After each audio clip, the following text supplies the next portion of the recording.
Imam tako kot kondicijski trener, kot nekdo, ki je v športu bil cel življenje, veliko. Opažam, da je veliko mitov, ko sem jih gojil, tudi kar se tiče priprave telesa, dejansko mitov.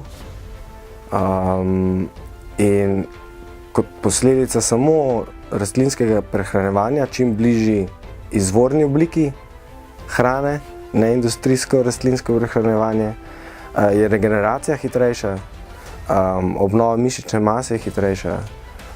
Tako da veliko koristi, no, veliko. Tako je pa hrana je tako neskončen naraven leksikon, kaj ti da kakšna hrana, pa kako jesti, pa tako. Mislim, se mi zdi, da je kar veliko potenciala tule, tako. Da je res hrana res zdravina, no.